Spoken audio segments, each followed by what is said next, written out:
take off your earphones and come here? Please. Don't turn that off. Come here. Now, just in time for our next duet. What are we singing? Look at us baldies. The gift of baldness. The gift of baldness. So, do you want to ask me any questions? Oh, Jesus, put me on Just the spot. Ask me one. Okay. All right. What do you think are the most important things? Call it 3 to 5, not to limit it. The most important things you've learned about yourself through accompanying me on my journey through chemo. I tend to not hog the spotlight. The 3 to 5 things I've learned about myself with respect to chemo and the process during this time. I'm actually not that bad as a supporter. I used to think that I'd be really shitty, but I haven't been so bad. I can be vulnerable even in a role of support where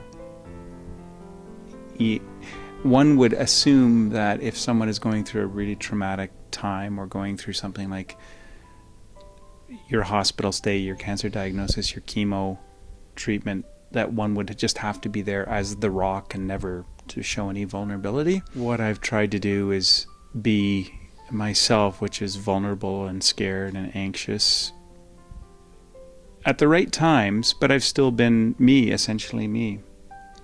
And I've learned that I can do that. I really didn't know how this was going to play out, and I tried not to think of it, but I think I've realized that the two aren't mutually exclusive, being the rock, but also being vulnerable and being able to share with you. I mean, there's been a bunch of gifts that I've gotten out of this that, I look back to a few years ago, or a year or two ago at the yurt, and just looking at pillars of clarity for me. So much of it was around us time and exploration time, and there was nothing around work. And this has been brilliant for, it's like, oh my God, we're getting this. Like it's been a gift in that respect. So I've learned that my pillars it's good to have those pillars, and those pillars have been reinforced through this process. I've learned a lot about myself, that I like to deflect. But you're not right now, which is good. But this is really hard because I want to put it right back on you. Don't deflect. Keep going. One of the things I think I've learned, I haven't really shared this so much with you, is that where you've kind of admitted that you've been more emotional. I try not to take that on, and so I'm learning to sort of set my own boundaries around that, because I know that you'll swing back to, at times, loving me and at times not loving me so much. But I know that underneath your bald head that there's a brain that does, and a heart and a soul that loves me beyond measure.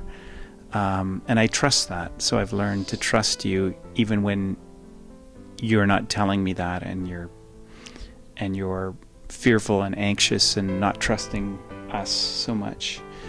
I've learned not to take it on, and to kind of set some boundaries around that.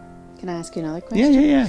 What would you say have been the key ways you have supported yourself so that you are actually available to me in a way that doesn't overly drain you, and that you can keep accessing, your own resources? Yeah, I could talk about the typical things that you talked about, which are eating well and sleeping well as I can, and getting exercise. That would be a key one. Just even walking, getting out in the fresh air. I just think being out in nature is so important. And I've been a regular at ball hockey. I haven't missed it. Also, spending a lot of time with those that nourish me. I've really limited it to my kids and my friend Mark. And I actually don't find you to be draining.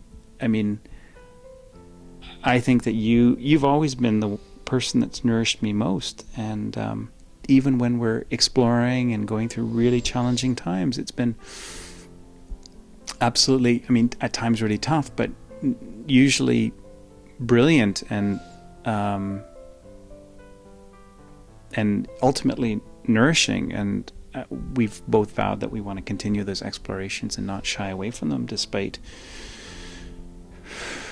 sometimes fearing what those explorations may bring up for both of us. And as you've said, this has been a really challenging time in many respects, but we've turned it into, as Thomas More might say, or as others might say, in the dark bits you find some of the most gorgeous bits of oneself. And if we can learn to live with those and turn those into, look at them and examine them and not shy away from them, they can be absolutely brilliant. I mean, I've probably journaled more during this time than any time. I've gone through many of the same things that you've done, like the Bernie Siegel reading, the Cat Duff. It's those types of things. I've kind of used it to go deeper and explore more in myself. I've tried to turn off work a little bit more and focus my priority on you while still maintaining kind of a treading water financially standpoint. And I'd do the same thing again. I mean, if you were to sort of say what would you do differently, I'm not sure I'd do anything differently. What if you were to share your most difficult secret thoughts during this period? What has challenged you the most inside yourself? My most difficult secret thoughts. They're not going to be so secret. No, are they? Are these things I haven't told you yet? I mean, some of my biggest fears have been around losing you. Like, oh my God, can't even think of that. And then being pushed away from you.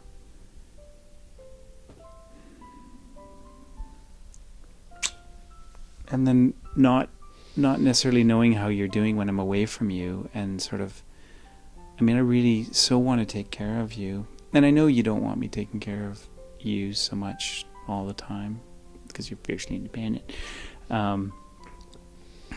I worry about how much energy you'll have for me sometimes, and us. And I even worry about the period afterwards, because in some ways this has been a gift and it's been beautiful. And I think what happens post chemo, and we both, even though I've done a little bit of work, we've both done so little that it's like both being self-employed and recognizing that we need to change what we're doing because we're not being necessarily nourished by it. How do we do that? We haven't put anything out there, and there are times where I get really anxious about our future selves and our future financial state. That's a little bit scary. And then I think, you know what? Things will take care of themselves in the same way that they always have. And I on any given day, I kind of worry how you're doing and how you're going to handle things, and whether or not you require so much energy that you'll be able to give anything to us. And it's been, I mean, you've been amazing through this, except those days on December 3rd. Yeah,